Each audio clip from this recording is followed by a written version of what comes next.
Nation Punjab के programme उम्मीद का आज हम पहला एपिसोड लेकर आपके सामने प्रस्तुत हुए हैं। आज इस पहले एपिसोड में हम आपको मिलवा रहे हैं उस योद्धा से जो जीत हासिल करके आज स्वस्थ जीवन व्यतीत कर रहे हैं। मिलवा रहे हैं उस कोरोना रिकवर्ड मरीज से जो कभी पॉजिटिव तो थे, हालांकि अब वे नेगेटिव हैं और एक अच्छा जीवन व्यतीत भी कर रहे हैं। मगर उस वक्त का क्या मंजर था, कैसे व्यतीत करते थे वह समय, और वो 14 दिन उनके लिए कितने संघर्षपूर्ण थे, ये भी जानेंगे उनसे और साथ ही साथ पूछेंगे कि कैसा था उनका दिनचर्या। नमस्कार दोस्तों, मैं पूनम स्पीड नेशन पंजाब के प्रोग्राम उम्मीद में आप सबका स्वागत करती हूँ। आज हम आपको एक कोरोना रिकवर्ड पेशेंट से मिलाएंगे, उनके मंजर के बारे में जानेंगे, उनकी स्थिति के बारे में जानेंगे, ये भी जानेंगे कि 14 दिन कैसे बिताए, कैसे उन्होंने अपने आप को मोटिवेट किया, क्या वो सारा मंजर रहा। सर, मैं आपका स्वागत करता। धन्यवाद।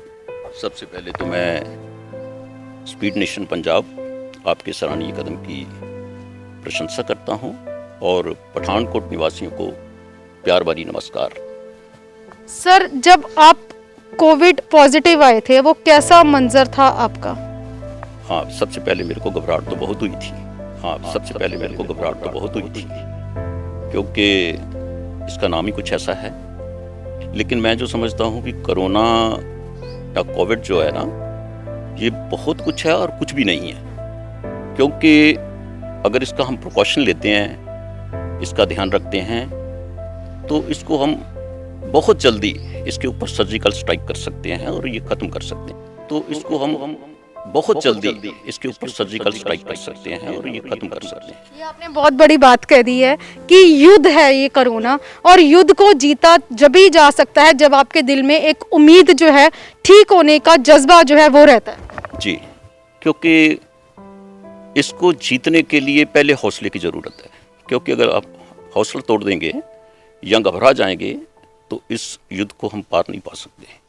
इसलिए हमें पहले तो हौसला रखना है और अपने आप को मोटिवेट करना है, अपने परिवार का ध्यान रखना है और पूरी मजबूती के साथ इस युद्ध को हमने जीतना है। हमें पहले तो हौसला रखना है और अपने आप को मोटिवेट करना है, अपने परिवार का ध्यान रखना है और पूरी मजबूती के साथ इस युद्ध को हमने जीतना है। पहला दिन जब आप कोविड पॉजिटिव आए थे, वो पहला दिन, पहली रात कैसी थी आपके लिए? कितना आपको उसके लिए जतन करना पड़ा, या दिमाग में पहली चीज़ क्या आती थी आप? सबसे पहले तो घबराहट थी, क्योंकि एकदम से जब पता चला भी आप कोविड पॉजिटिव हो, तो उसके बाद घबराहट तो थी।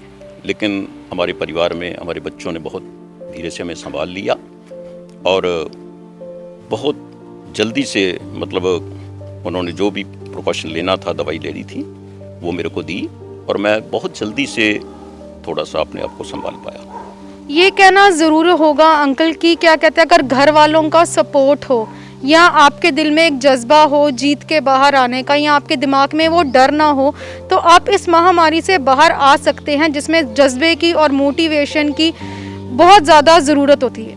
नहीं, सबसे पहले घर वालों का तो साथ चाहिए ही, क्योंकि जब घर वाले आपसे भागेंगे, आज जो देख रहे हैं, घर वाले ही भाग जाते हैं, दौड़ जाते हैं, वो आपका ध्यान ही नहीं रखते, तो फिर आदमी तो घबराएगा ही।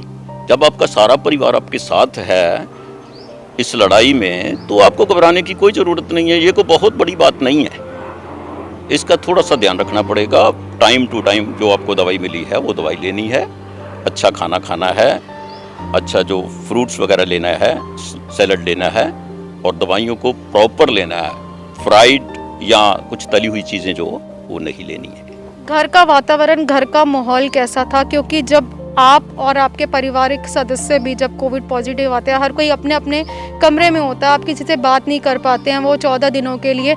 एक आपको ये लगता है कि आप एक किसी और माहौल में या किसी अलग माहौल में आ चुके हो, वो कैसा था मंजर? माहौल तो बहुत बदल चुका था, ऐसी कोई बात नहीं है। माहौल तो बहुत बदल चुका था, ऐसी कोई बात नहीं है। क्योंकि सबसे पहले तो मेरा ही ध्यान रखते थे सभी, बाकी सबका फिर टेस्ट करवाना था। जब वो 4-5 लोग हम पॉजिटिव आ गए, तो उसके बाद तो फिर हमने अपने अपने रूम में रहना शुरू किया। एक ही आदमी खाना देता था और डिस्पोजेबल मटेरियल में हम खाना खाते थे, जो अलग से लिफाफे में डाल के फेंक देते थे। और हमारे परिवार में सहयोग बहुत रहा, बच्चों ने बहुत ध्यान रखा। और कई बार मेरे को ये उदासी ज़रूर होती थी कि वो एक मेरा बेटा उस कमरे में बैठा हुआ है, दूसरा उधर बैठा हुआ है, तीसरा उधर बैठा हुआ है। हम सारा दिन आपस में मिलते भी नहीं थे। और कई बार मेरे को ये उदासी ज़रूर होती थी कि वो एक मेरा बेटा उस कमरे में बैठा हुआ है, दूसरा उधर बैठा हुआ है, तीसरा उधर बैठा हुआ है। हम सारा दिन आपस में मिलते भी नहीं थे। ज़्यादा बस वो खाना खाने के लिए या एक दूसरे को बुलाने के लिए भी आपको तबीयत ठीक है या नहीं है, और बार बार ऑक्सीजन चेक करना, बार बार वो टेम्परेचर चेक करना, ये हमारी रूटीन थी। आपके बेटे भी हैं, बहुएं भी हैं और बहुओं के आगे बच्चे भी हैं, और एक दादा का अपने बेटे के बेटों के साथ जो है वो बहुत ज़्यादा निकटतम संबंध होता है। उनसे दूर रहना, उनसे सिर्फ फ़ोन पे बात करना या उनका दूर से चेहरा देखना, वो मंज़र कितना आपको झंझोड़ के रख देता है? नहीं, ये तो है। पहले सबसे पहले जो बच्चे दिन रात दादा के पास घूमते रहते हैं, प्यार करते हैं, हम भी उनसे प्यार करते हैं। और उनको कुछ दिनों के लिए, 15-20 दिन के लिए हमने वो बहुओं को मायके भेज दिया, और एक को तो ऊपर अलग से कमरे में रहने दिया। वो पोता भी वहाँ रहता था, तो एक पीड़ादायक तो है। जब पोता दादा को आवाज़ देता था और दादा नहीं पहुंच पाता था, तो दादा के दिल में क्या सबसे पहली चीज़ आती थी? तो है, बच्चों को गले लगाने का दिल तो करता है। जो बच्चे खेलते हैं वो अगर दूर दूर से रहेंगे तो मन को तो थोड़ा अच्छा तो नहीं लगता। बच्चों को गले लगाने का दिल तो करता है। जो बच्चे खेलते हैं वो अगर दूर दूर से रहेंगे तो मन को तो थोड़ा अच्छा तो नहीं लगता। 14 दिन का समय आपने व्यतीत कैसे किया? क्योंकि कई लोग जो हैं वो मेडिटेशन करते हैं या पॉजिटिव सोच के साथ रहते हैं। कई फ़ोन भी आपको ज़रूर आते होंगे, आपके निकटतम दोस्तों के आते होंगे, कोई हालचाल भी पूछता होगा आपका, या कई लोग वैसे भी बोल देते होंगे भी पॉजिटिव है तो दूर रहो। तो वो स्थिति कैसी थी आपके लिए? सबसे पहले तो हमने अपने रिश्तेदारों को कह दिया था कि आप हमारे पास बिल्कुल नहीं आना, क्योंकि हम खुद प्रिकॉशन लेते हैं। भी कोई बोलता था भी मेरे को कोई दिक्कत नहीं, मैं पता लेने आ रहा हूँ, तो हमने इनकार कर दिया कि आप हमारे पास अभी नहीं आना, क्योंकि हम पॉजिटिव हैं। और अपनी सुरक्षा के बाद हम किसी दूसरी की सुरक्षा को जो है वो ताक पे नहीं रख सकते। सुरक्षा जो सुरक्षा है। आपकी जो बॉडी है या आपका शरीर है, जब स्वस्थ एक इंसान होता है, उसके बाद जब ये महामारी आप पर आती है तो खासकर शरीर पर जो है उसका असर बहुत ज़्यादा होता है। तो किस तरीके का असर, क्योंकि इम्यूनिटी लेवल भी डाउन हो जाता है, बहुत कम हो जाता है, तो वो कैसा शारीरिक चेंजेस जो आते हैं इंसान में, वो कैसे होते हैं? वैसे तो मैं रोज़ योगा करता हूँ, मेडिटेशन भी करता हूँ। उसके बाद भी मेरे को थोड़ा कुछ दिन के बाद, नेगेटिव होने के बाद भी मेरे को थकावट या कमज़ोरी तो बहुत थी, लेकिन कोई बात नहीं, जब कमज़ोरी आएगी तो उसके बाद फिर खाना अच्छा करके तो रिकवर कर लिया जल्दी से। डॉक्टरों से भी बात करते होंगे आप? डॉक्टर्स भी आपको बोलते होंगे कि ऐसी डाइट लो, या आपको ऐसा खाना खाना चाहिए, या आपको ये दवाइयाँ लेनी चाहिए। वो जो 14 दिन का मंजर था आपका, दवाइयों का, खाने का, डाइट का, वो कैसा रहा? नहीं, सबसे पहले तो मेरे बच्चे मेरा ध्यान रखते थे कि वो प्रॉपर मेरे को दवाई, इतने बजे ये दवाई देनी है, इतने बजे ये दवाई देनी है। लेकिन डॉक्टर्स का भी सहयोग रहा। उन्होंने बार बार मेरे को फ़ोन ज़रूर करते थे, आपका टेम्परेचर कैसा है, आपका ऑक्सीजन लेवल कैसा है, और बाकी भी आपको अगर कोई प्रॉब्लम है तो हमें फ़ोन कर देना, एम्बुलेंस भेज दी जाएगी। सरकार की तरफ से भी हमें कोई परेशानी नहीं है। आप रिकवर हो चुके हो, मगर किन किन चीज़ों का जो है एक पॉजिटिव पेशेंट को खासकर ध्यान रखना चाहिए, जो बहुत ज़रूरी आपको लगता है कि ये चीज़ें अगर वो ध्यान रखेंगे तो वो इस युद्ध से जीत कर वापस आ सकते हैं? सबसे पहले तो मैं ये कहूँगा कि मास्क पहनिए, सोशल डिस्टेंस रखिए, हाथ को सैनिटाइज करिए। और मैंने सुना है कुछ लोग, जैसे कोई न्यूज़पेपर वाला है, उसको पता चल गया कि मैं कोविड हूँ, पेशेंट हूँ, लेकिन वो फिर भी वो अखबार बांटता रहा। वो अखबार नहीं बांट रहा, वो बीमारी बांट रहा है। जैसे कोई न्यूज़पेपर वाला है, उसको पता चल गया कि मैं कोविड हूँ, पेशेंट हूँ, लेकिन वो फिर भी वो अखबार बांटता रहा।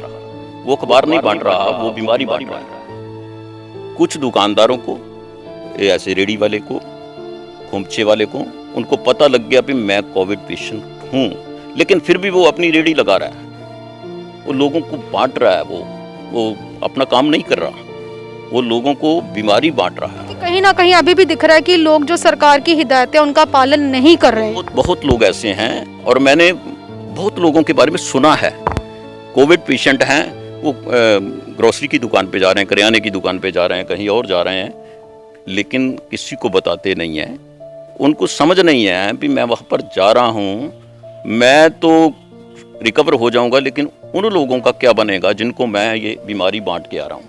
उनको समझ नहीं है कि मैं वहाँ पर जा रहा हूँ, मैं तो रिकवर हो जाऊँगा, लेकिन उन लोगों का क्या बनेगा जिनको मैं ये बीमारी बांट के आ रहा हूँ।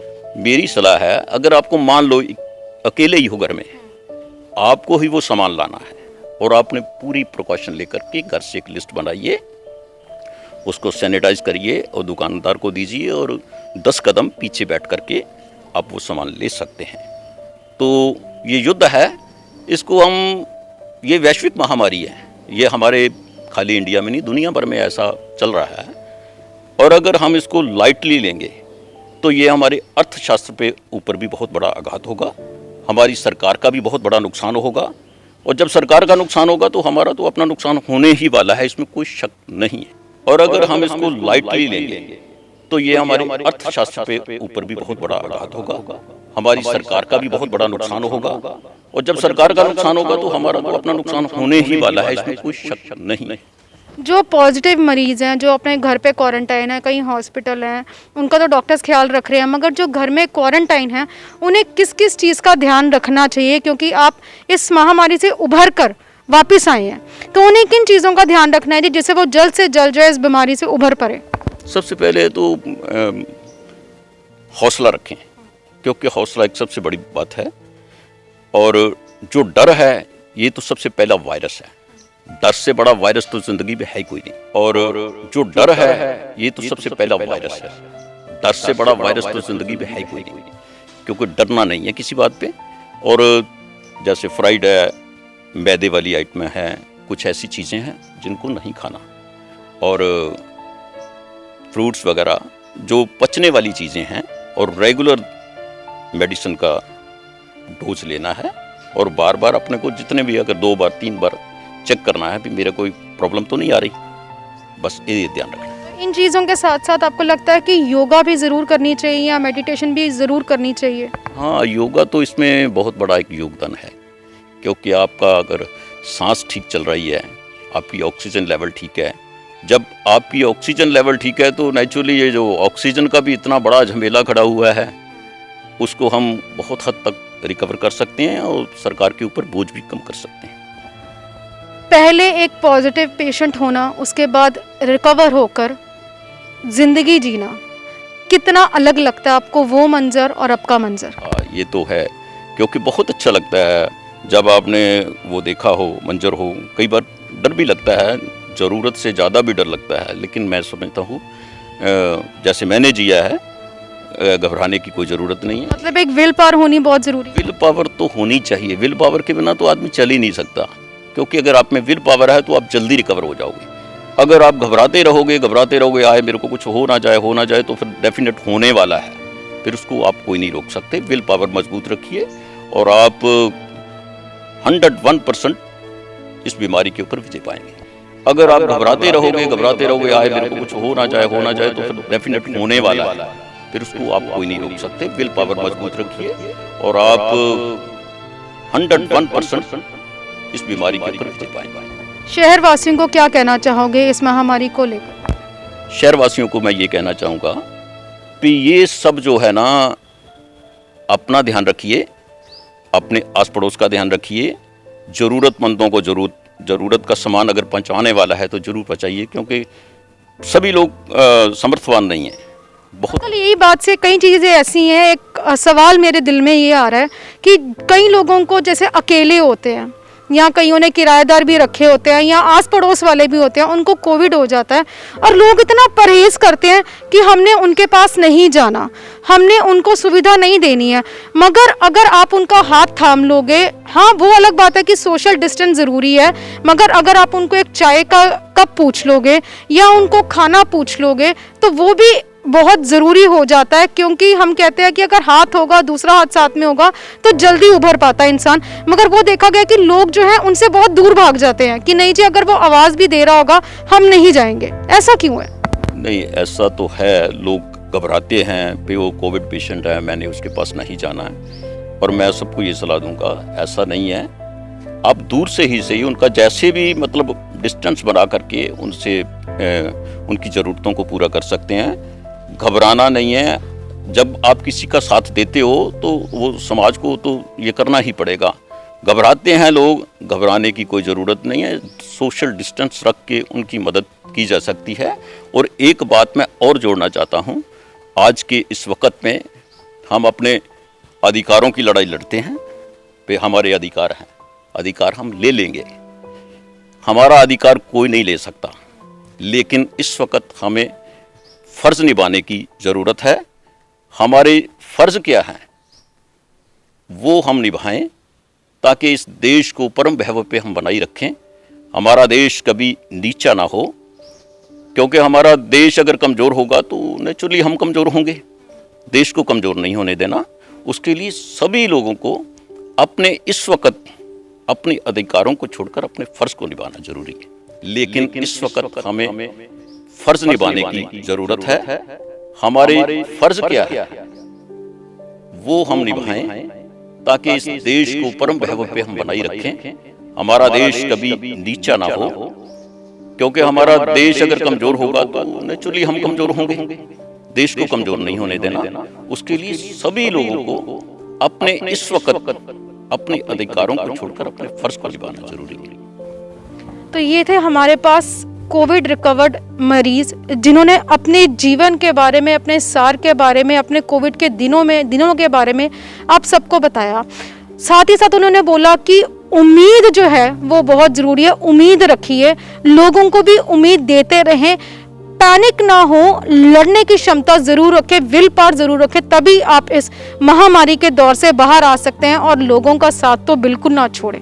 लोगों का साथ, किसी भी अगर इंसान को आपकी ज़रूरत है तो आप अपना एक उम्मीदगार हाथ जो है वो उनको ज़रूर दें, ताकि वो भी इस महामारी के दौर से बाहर निकल सकें। उम्मीद से जुड़ी उम्मीद को लेकर अगले एपिसोड में हम आपके साथ रूबरू होंगे। तब तक हमें दीजिए इजाज़त। नमस्कार।